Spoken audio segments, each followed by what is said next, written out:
Hello everyone, मैं हूँ doctor प्रांजल राठी। तो आज इस वीडियो में हम बात करने वाले हैं बीटीआर के बारे में। हाँ, बहुत ज़्यादा पूछे जाने वाले क्वेश्चन में से एक है, क्या बीटीआर काफ़ी है, क्या मुझे बीटीआर करना चाहिए, क्या बीटीआर इनफ है, और भी जो भी है बीटीआर से रिलेटेड वो मैं आपको बताने वाला हूँ। तो मैं अपनी उससे शुरू करता हूँ कि मैंने बीटीआर करा था कि नहीं किया था। देखो, हाँ, मैंने बीटीआर किया था।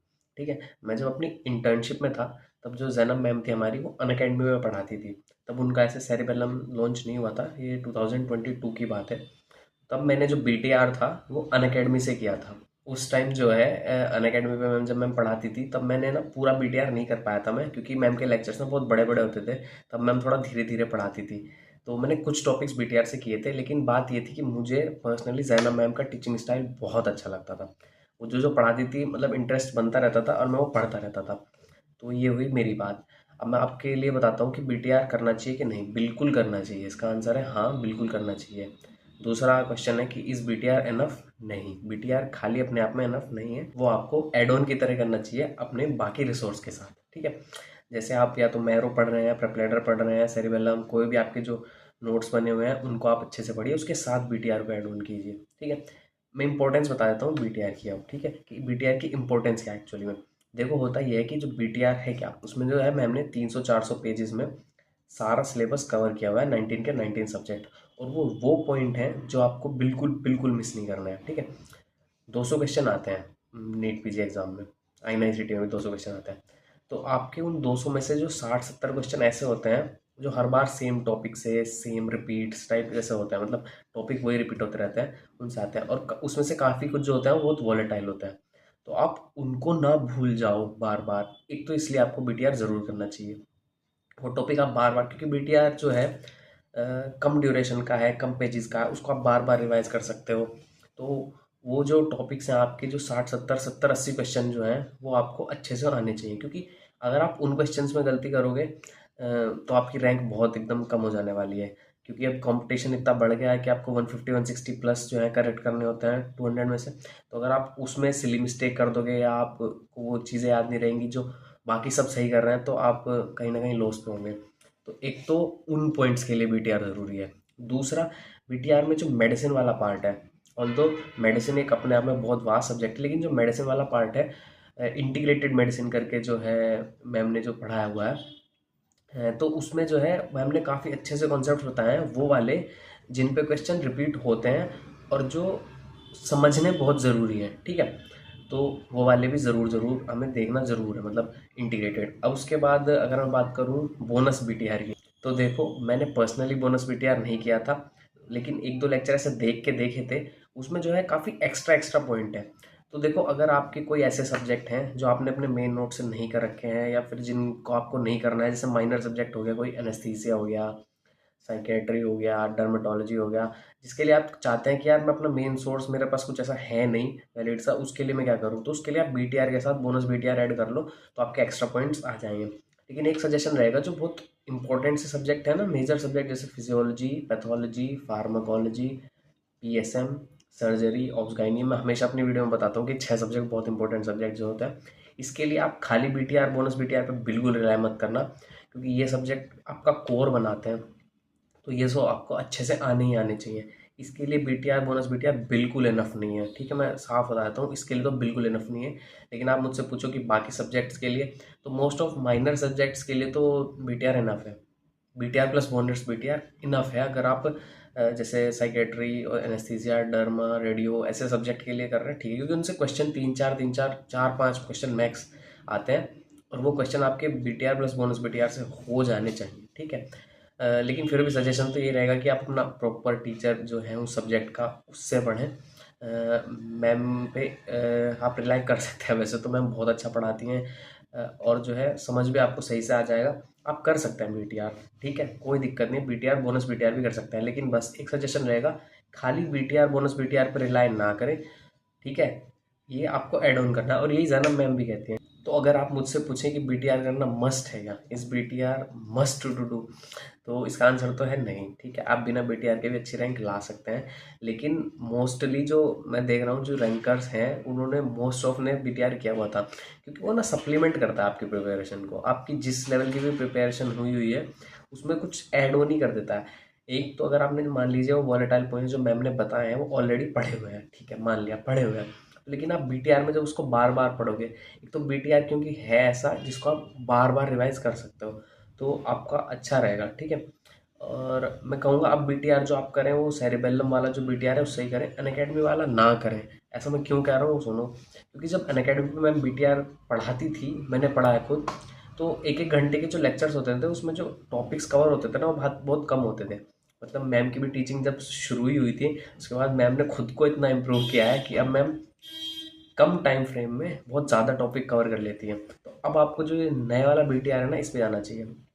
और इस बार जो है मैम बीटीआर 2.0 लेके आई हैं, जिसमें मैम ने मेन बीटीआर वाले प्लस थोड़े थोड़े बोनस बीटीआर वाले भी टॉपिक जो है वो कवर किए हैं।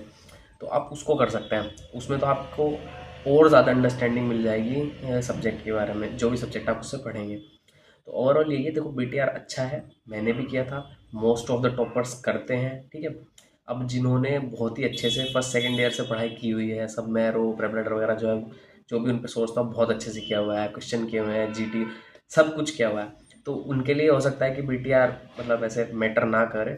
लेकिन अगर आप एवरेज स्टूडेंट हैं अगर, और आप अच्छी रैंक लाना चाहते हैं नीट पीजी में या फिर आईआईसीटी में, तो आप बीटीआर कर लेना चाहिए। देखो ज़्यादा टाइम कंज्यूमिंग है नहीं ये, आप समझो अगर आप शुरुआत करो, शुरुआत से एंड तक जो आप बीटीआर है उसको मेरे हिसाब से 15 से 20 दिन में कर सकते हो। अगर आप डेली 8 to 10 आवर्स की स्टडी लेके चलो तो 20 दिन में आप बीटीआर कर सकते हो।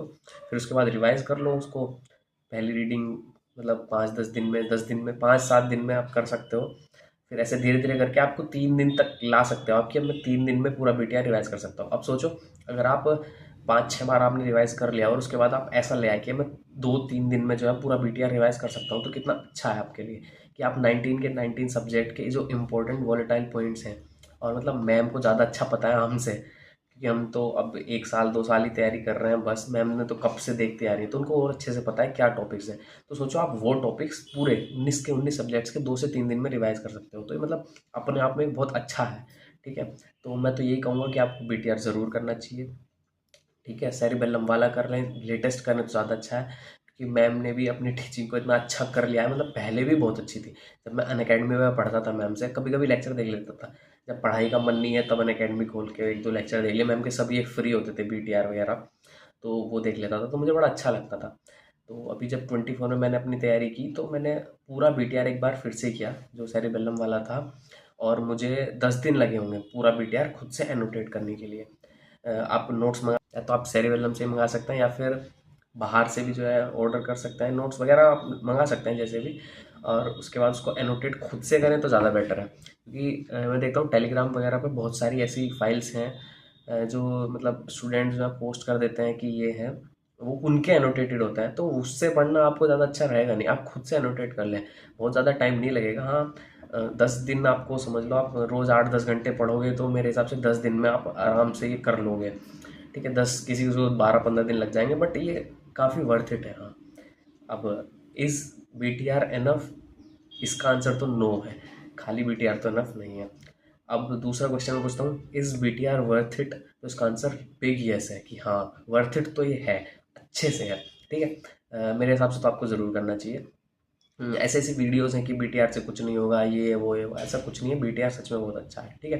बाकी बीटीआर के कंपटीशन में जो है, जैसे कि कंपटीशन नहीं मतलब बीटीआर के जैसे ही जो और सोर्स अवेलेबल है, जैसे कि रैपिड रिवीजन है मैरो का, डैम्स का डीवीटी है, भाटिया की वाइब, या फिर और जो चीज़ें हैं, तो मैं तो यही कहूँगा कि मैंने तो बीटीआर किया है तो मुझे तो वो अच्छा लगा है, मैम का पढ़ाने का तरीका अच्छा लगा। ऑल्दो जो कंटेंट है वो डैम्स डीवीटी में, वाइब में, या फिर मैरो के रैपिड रिवीजन नोट्स में, सब में सेम सेम ही है। तो आप पढ़ के देख लो, आपको जहाँ से अच्छा लगे आप वो कर लो, ठीक है। बस एड ऑन की तरह रखना, इसको मेन सोर्स मत बनने देना कि बस मैं तो बीटीआर पढ़ के जा रहा हूँ मेरा हो जाएगा। अब आप खुद सोचो, एक डिल्यूजन से बाहर निकलो, आप खुद सोचो जिस बंदे ने second year, third year, final year पढ़ाई की है, फिर इंटर्नशिप में पढ़ाई की है, अपने पूरे पूरे नोट्स कवर किए हैं, ठीक है। एक वो है, और एक आप हो जो खाली इस बीटीआर एनएफ के पीछे जाके खाली बीटीआर कर रहे हैं, 40-45 या फिर मतलब ठीक है 50-60 घंटे का बीटीआर आपने किया है बस, 15 दिन में बीटीआर किया है, 1-1.5 महीने में उसको रिवाइज करा है, तो आपको लगता है कि आप उससे कम्पीट कर पाओगे जो 2-3 साल से अच्छे से अपने कॉन्सेप्ट बना के चल रहा है, हर सब्जेक्ट को अच्छे से पढ़ रहा है, और एक आप हो जो बस 2-3 महीने में खाली बीटीआर, बोनस बीटीआर इसके भरोसे बैठे हो कि मैं अच्छी रैंक आ जाएगी। थोड़ा तो सोचो, मतलब वो आपसे ऑलरेडी आगे है, ठीक है? तो आप खाली बीटीआर के बेस पे उससे कॉम्पीट करना, ये कोई ऐसे वाइज डिसीजन नहीं है, हाँ, ठीक है? तो अपना अच्छे से पढ़ो, अपने मेन नोट्स पढ़ो और बीटीआर को ऐड ऑन की तरह करो।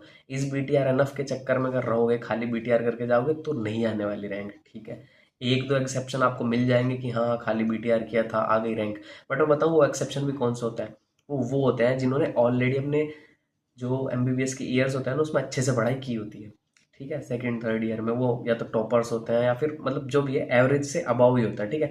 अगर आप एवरेज स्टूडेंट है या फिर बिलो एवरेज है, अगर आप पूछ रहे हैं कि बीटीआर कर लूँ मेरी अच्छी रैंक आ जाएगी, तो नहीं आएगी।